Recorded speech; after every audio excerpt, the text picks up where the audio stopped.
What is good, everybody, and welcome to Weekday Wagers, the Monday edition. And yes, it is Marky Model sitting in the hosting chair because DG has regular life kicking in. And so I am here along with Robbie Hockey. But before we jump into what a crazy day is happening right now in the NFL, we had a hell of a night last night in the NHL. Free agency is kicking off all over the league. And hey, listen, if you're a punter in the NFL on this day one, congratulations. 3 of you have just scored multi-million-dollar guaranteed contracts. So good for you if you're a punter. We also have a ton happening. World Baseball Classic is going on. We got some college basketball kicking off this afternoon. And yes, there is some afternoon hockey. So before we get into all of that, let's take a look and see what happened over the weekend. And you know what? Yeah, it is what it is. It speaks for itself and stinks all the way around. So Robbie, you know what? There is so much more and so much better things that we needed to address starting today. We don't need to focus on what happened yesterday or over the weekend. Yeah. I wish my Friday JTS record was up there instead of that one. Of course, the 2 that I picked didn't pan out, but all the other ones on Friday night went well. Saturday went really well. And then, yesterday was a crazy day in the NHL. That was a hell of a game. Oh, absolutely. And we got Helen's son, Calvo, who's in the chat along with Miss Kim and Nate. And listen, you know, as Mr. Calvo points out, punters are people too. And they are. And they have made a ton of money. In fact, as Kim points out here, let the craziness kind of keep going because there have been over $1 billion in deals that have gone out so far. And what the hell is happening, man? Man, I don't know. I wish I could get the Tua deal. I wish somebody would pay me almost $100 million not to be here. That would make me really happy. Okay, don't say that out loud. Yeah, you might have people listening. Hey, if they're listening, let's make a deal. Let's talk about Tua, right? That was huge this morning when that dropped out. The Dolphins are literally eating $100 million in cap space to say, Tua, you are no longer hero. Yeah. What are your thoughts? Yeah, and I think his market value is what, $1.3 million. I think you have to pay more for Joe Flacco than you do for Tua right now. So, I mean, if you're looking for a quarterback or need a quarterback, you're not going to eat a lot since Miami ate all of that contract. So if you're looking for somebody to throw in there, it's not a bad thing, but he just didn't pan out. I mean, he couldn't stay healthy. He's 1 concussion away from not playing football probably ever again. So you're getting a good discount, but a lot of risk when you hire Tua.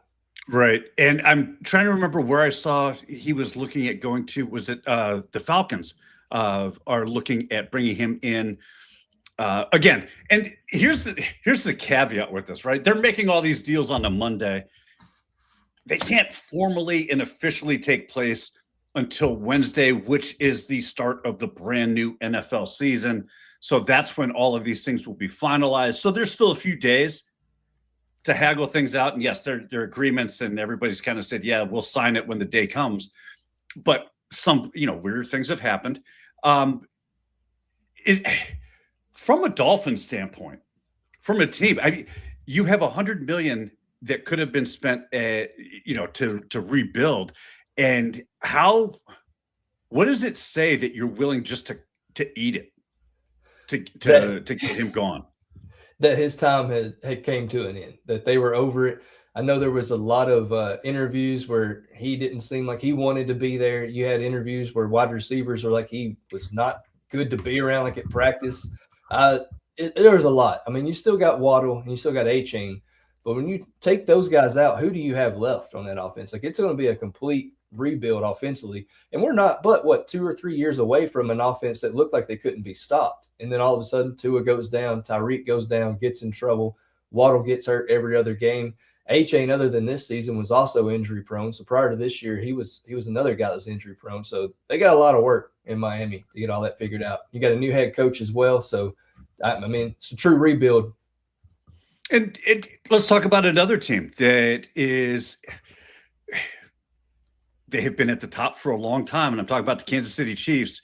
They've been at the top for a long time. They did not have the season that anybody saw them having last season. And I'm interested, two things. One, does Travis Kelce signing for another year with the Chiefs, does that put off the wedding with Tay? And just how big are the renovations that are happening at Donna Kelce's house? Yeah, I don't know about his personal life. I think football-wise, I would want to play with a pissed-off Mahomes coming back from an ACL injury. So I can see why. If that's going to be your last year, you don't want to go out on that note. But then again, how much better is it going to get? You know, they have signed Kenneth Walker. You're going to have Mahomes coming back, but you're also missing a key offensive lineman, which Jawan Taylor, people make that a big deal. He held every other play. So it's not really a huge deal. I watched him at Florida for 3 years hold every play too. So I'm very familiar with Jawan. But your defense got worse too as you unloaded some DBs all going to L.A. now. So, yes, they're making good moves, but I still think they got a lot of pieces they got to put together as well. Well, and Kenneth, to your point, yes, they signed Kenneth Walker, who Seattle is paying the Super Bowl tax now. They've lost some cornerbacks. They've lost Kenneth Walker, who is now a Chief, or will be a Chief come Wednesday.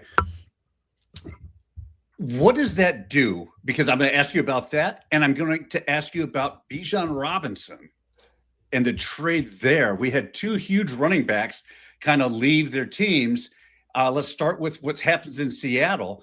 What does that do for Seattle's offense, and how do you replace a guy like Walker, who is legitimately a lineman with some blazing speed? Yeah, you're going to get somebody to complement Charbonnet, because Charbonnet only works when he's got somebody to complement it. And Kenneth Walker is another one that's injury prone. So hopefully in Kansas City, between him and Pacheco, you can find one healthy running back. So good luck with that too. But in Seattle, you just won the Super Bowl. I know if I was a Seahawks fan, if the cost of the Super Bowl is we had to lose Kenneth Walker, you can find a running back, especially in the draft. You're not going to get Jeremiah Love because you didn't finish that. I mean, you won the Super Bowl. So you're out on Jeremiah Love. I'm sure there's some running backs, and as the season progresses and as we get into the regular season, some running backs are going to become available. So, I mean, Kenneth Walker is a big loss, especially for what he did in that Super Bowl, but he also comes with his own issues of staying healthy during the regular season. Switching gears, let's go to Atlanta. Your man Bijan. Don't call me Dijon. Yeah. Tyler Algiers moves on. Yeah. Are you surprised that the Falcons didn't stick with Algier and shopped Bijan Robinson, or is this the logical way for the Falcons to kind of separate the two? I think if Raheem Morris had been there, he probably would have kept Algier because he hates fantasy football and everybody who plays it. But now that you got Stefanski in, got a new regime. I know they're getting new uniforms in April, so let's get out with the old Algier, the touchdown vulture of Bijan Robinson. And let Bijan do his things. You can draft a back that you can throw in on third down every once in a while, but this is Bijan's show. He is the face of that franchise right now. Let him take over. Let him be the dude. So I love that he's finally gone. And he's gone to Arizona where who cares? Nobody likes Arizona. So let's come full circle with that then, because we started talking about with this conversation, talking about Tua, possibly being signed by the Falcons to either back up or replace Michael Penix Jr. Is having a back like Bijan Robinson, is that going to be enough to protect Tua and to really kind of let Tua be himself? I mean, here in all rights, he is a decent quarterback. He can't play in cold weather, but he's a decent quarterback. Is that going to be a good fit for him? Well, luckily for Tua, if he does bounce in Atlanta, he does have Drake London. He should still have Kyle Pitts. I'm pretty sure he's coming back. And then you would have Bijan Robinson, who is equivalent to Devon Achane. I mean, there's two really good backs, two true running back number ones. And if you do get in a playoff scenario, you play in a dome. LA plays in a dome. You just got to look out for maybe Chicago or Green Bay. If you get stuck up against those two, I'm picking Chicago or Green Bay to beat Atlanta because, like you said, he can't play in cold weather. But, I mean, for what the asking price is, you have Michael Penix. You won't pay a lot for Tua. Maybe you do that. Maybe you let Penix try it out. And if it doesn't go well to start the year, throw Tua in and just see what you got. And, a lot of people, when they get a change of scenery, a lot of things change for the better sometimes. Look at Sam Darnold, for instance. You don't have to look too far. Nobody pictured him winning a Super Bowl. So I'm not saying that it can't happen. I would trust Sam Darnold over Tua, basically just because I know if he gets hit one good time, he's done. Well, and you bring up the Bears, and the Bears got a huge get in Kobe Bryant from the Seahawks, a defensive back from the Seahawks. And again, here's a situation where I was listening to the news this morning, and when they were discussing this trade or this move, that Kobe Bryant really likes playing for the Seahawks. He was just offered a hell of a deal by the Bears, and so it wasn't him being unhappy; it was him cashing a check. What does this do for the Bears? Who again, the Bears bears everybody last season and did what they what they typically do. What does this do for them defensively? They already had a very strong defense. Yeah, and one of their weak parts was the secondary. That seemed to be where they got burnt the most. So I think that helps Chicago. And you got Ben Johnson. The thing is Ben Johnson with that offense. He's proven that even Caleb Williams can succeed in that offense. I don't think if you put Caleb Williams anywhere else, he has such a great year like he did. But when Ben Johnson's there, and they already have a good defense to begin with, I like that move for Kobe. I know he wanted to probably stay in Seattle, but you can't turn that kind of money down. Right. Let's get to what happened last night in the NHL, because we're going to stay on top of all the happenings in the NFL, and they are coming in fast and furious. Last night in the NHL with the Buffalo Sabres and the Tampa Bay Lightning was absolute pure chaos. What the hell is going on? I don't know. That was playoff hockey yesterday. You had two teams fighting for first in the division. Now Buffalo is first. Tampa has 2 games in hand, but as of right now, Buffalo is in first. And it sucks for me because it was Sunday hockey. Sunday hockey sucks. I'm just going to tell you, I go light. I'll do some parlays just to have some fun. But when you take that game out of the equation, all the other games suck. The Dallas Stars drive me crazy. Like, they played the Blackhawks yesterday. None of their top guys did a damn thing, and it's just Sunday hockey. You look at the Edmonton-Vegas games, 2 prominent offenses. That game was a dud. But this game yesterday, 15 combined goals. Every time one would score, the other one would match them. And it really came down to the very end. I mean, they finally pulled their net around 50 seconds left. But if those two are playing playoff hockey, man, sign me up, especially in that arena, because I know Buffalo is clamoring to have some playoff hockey there. And listen, you talk about the goals scored. Guess what? There were more fights in that game than goals scored. I mean, there were 4 major 5-on-5 brawls in the first 10 minutes of that hockey game. It just seemed like every time you turned around, somebody was taking a swing at somebody else. And then, they would get one group broken up, and next thing you know, you got another fight breaking out. And it was just this melee after melee. What's the message that you think? Because, I mean, here, fighting is a part of hockey, right? It's part of the game. Is that more Tampa Bay trying to say, hey, listen, Buffalo, we're still going to kick your ass when we see you in the playoffs? Or is that Buffalo trying to announce to Tampa Bay, you better be scared because we're coming for you? I think you're on the money. I think Tampa Bay picked a fight, and they didn't expect them to fight back the way that they did, not only with fists, but with scoring goals as well. And if you're Tampa Bay, why is Johansson in there? Why is Vasilevsky not playing in that game? UPL had, he gave up 7. It wasn't his best game. But you had Johansson in there after Buffalo smoked them, a few days earlier. It was like 6-2 Buffalo. So I was really expecting Vasilevsky to be in that game, and that was why I also stayed away from that one, because I thought if Vasilevsky's in there, I'm staying away from player props. If it's Johansson, I'm going to be on it. But Sundays, man, it's crazy around my house. I never got a chance to actually put plays in. But, yeah, I think Tampa Bay thought I'm going to punch you in the mouth and see if you punch back. And not only did they punch back, they won the fight. Yeah, both on the ice and on the scoreboard. I think talking about this Buffalo team, because they have made huge strides to get to where they are right now, leading the conference or the division. I'm sorry. What is their path forward going into the playoffs, do you think?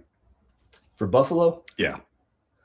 try to just stay in playoff hockey mode. Don't let up. I know we're getting close to the end of the regular season, but you still got to keep the mindset that you're in right now. What worries me is I hope they haven't peaked, because you keep thinking, but you've been thinking this since December. All right, this is a good run.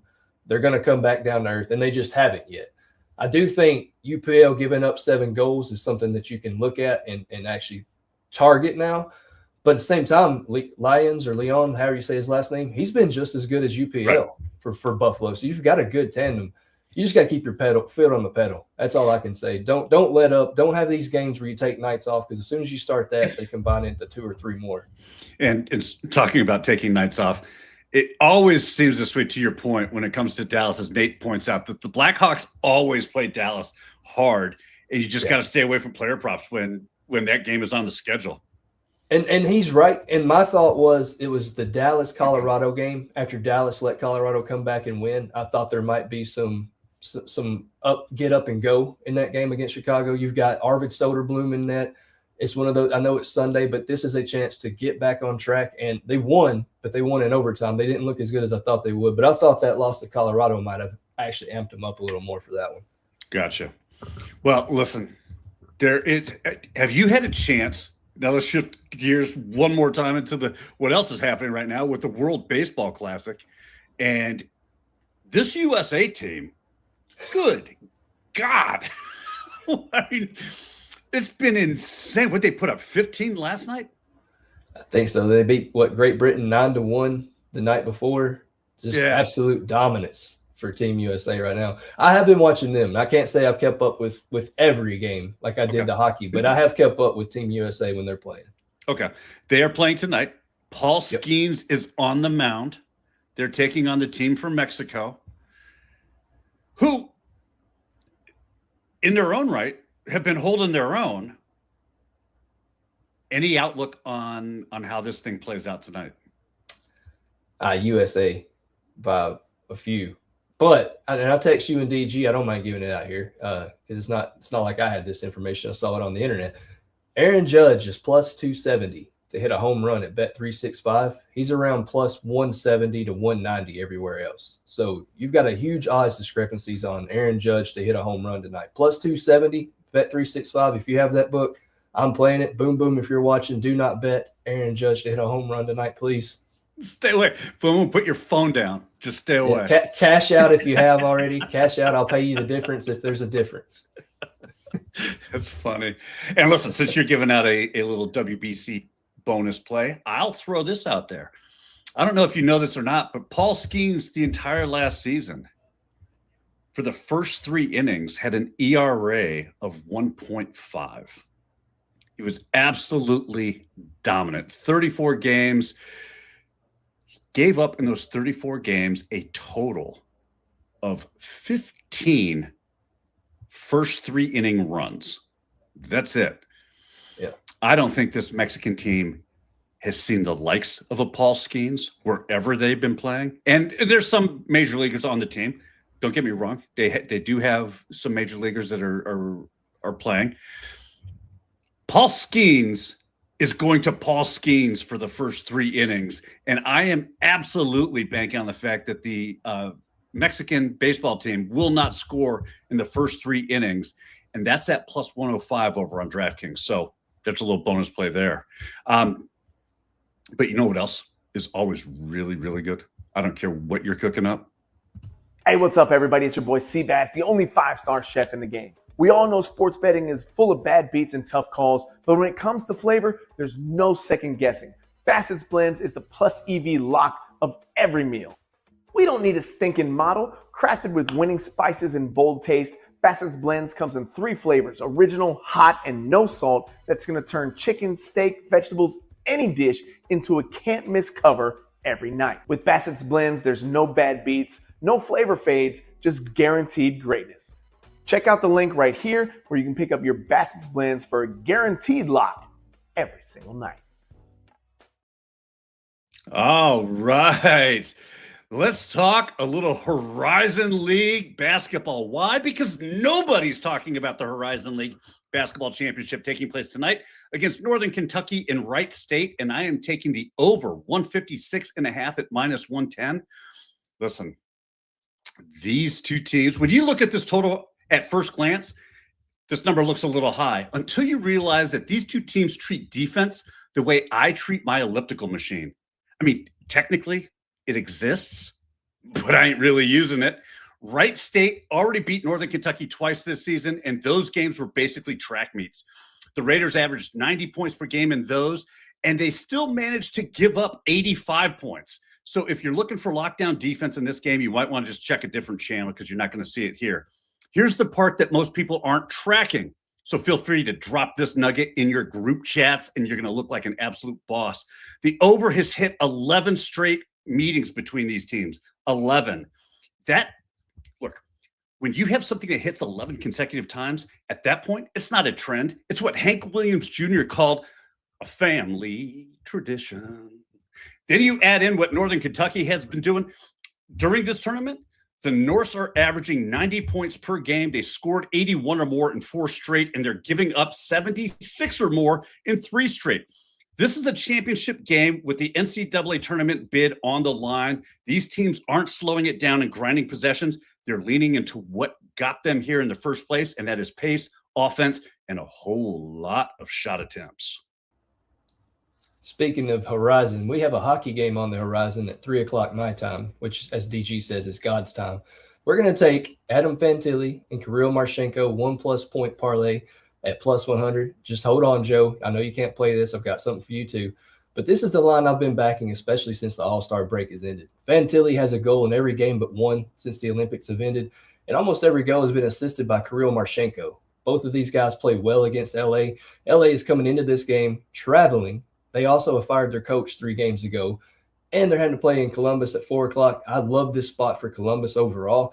LA's new coach, DJ Smith, does like to play an up-tempo game, so he has been leaning towards the over in LA's last 3 games, so I do expect this game to have some goals scored. But give me this line of Adam Fantilli and Kirill Marchenko to both grab a point. And, Joe, just for you, this guy's also on that same line with him. That is Mason Marchment, and I took him to have a point at -120. The last time he faced off against LA this season, he had 2 goals, and that was when he was with Columbus, not Seattle. So there you go, Joe. Mason Marchment -120 for you. All right, hold on. I was just trying to count up how many bets we gave out today so far. So you have something in the World Baseball Classic. I have something in the Baseball Classic. That's a bonus bet. You just gave out Joe's special. Dude, we just gave out 5 bets. We literally almost gave out a Friday 6-pack. We did. Almost. So, and we still get to light the lamp, so technically you're getting 2 more bets. Look at that. Speaking of which, it is that time. Let's get to our favorite part of this show. We'll light the lamp. We have Dylan Gunther at +165, Adrian Kempe at +180, Tim Strudel at +180, Adam Fantilli at +220, and Dylan Don't Kiss Your Cousins at +230. Who do you like on this, or are you going off the board? Man, I really like Gunther, and I really like Cousins, but I'm going to go off the board. And I'm going to go with one of the guys in my parlay, and I'm going to take Marchenko. And he has 3 goals and 5 assists in his last 5 games. Can't even talk. But he has 5 goals in his last 7 versus LA. I love that trend. I think Fantilli assists him tonight. So give me Kirill Marchenko at +190. Really? Yep. I thought for sure you were going Fantilli to get his point with a goal. No, he's against LA. He is, I think, 4 of 5, and all 4 came via assists, not goals. So I'm going to go with the guy who scores against LA. Listen, I'm going with Dylan Don't Kiss Your Cousin. Why? 1, he scored a goal in 4 straight games so far. Here's why I love this play. They are playing Vancouver. The Vancouver Sasox. That's who they are. That should be their name. Listen, this should be a blowout game. I love Cousins in this spot. He's going up with the worst defense against his position. I think he sees plenty of opportunities to get the puck in the net, and he is going to be the one that lights the lamp for me tonight. I wish we had Mr. Predicto here because I've owned that thing. I wish, same. I wish I could ask it about Dylan Gunther. I do have 3 plays in that Utah-Chicago game. No, 2 plays. Sorry. And I'm about to put a play up for that Ottawa-Vancouver game as soon as the show ends. So, and then that should do it for me, other than the fun ones I'll put on there later. So you're talking about putting those up on Twitter, or where are you talking about putting those up on? Just the statsports.com. It makes sense. It makes sense. That's where everybody's going to get their place. Yep. That's what I'm doing. Hey, listen, we are up against it. Dude, we have covered so much.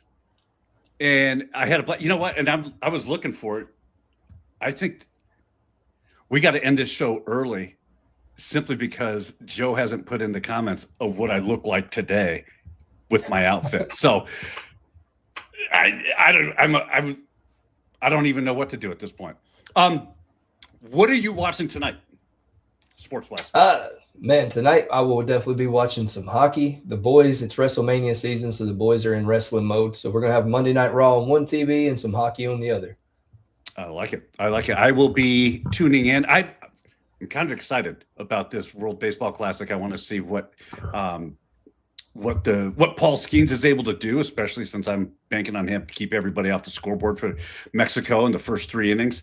As Kim points out, yes, we are doing the USA baseball team at 8 p.m. And Scotty Too Hottie, and Scott, I know you've asked, this is 2 days now that you've asked for the People's Parlay. I promise you tomorrow I will have one put together. Time got away from me this afternoon. It has been super, super crazy busy. That's on me. I've been going back and forth with the editor because I have a book dropping on March 15th. I can't wait to get into more of that. But that's what's been happening, to be honest with you. And I just kept running out of time. We get to all of a sudden I look up and it's like time for the show. And I'm like, oh, damn, I got to go. Yep. So with that, thank you for tuning in and joining us this afternoon. Listen, if you would be so kind, hit that like button, hit the subscribe button. We have been growing, and it's all because of you. And actually, you are the reason we enjoy doing what we do. If it wasn't for you, I would just end up talking to Robbie and DG on the daily. And while that's fun, I mean, for Rob and I, yeah, it's fun. Yeah. It is there. Listen, we will be back here tomorrow at 2:00 Eastern, right? In real time. In real time. Because this is, as we know, where everything happens, is on the East Coast. Until then, listen, I am Mark. This is Robbie. Thank you so much for joining us. Have a great rest of your day. Let's cash these tickets. Be kind to one another. We'll see you tomorrow.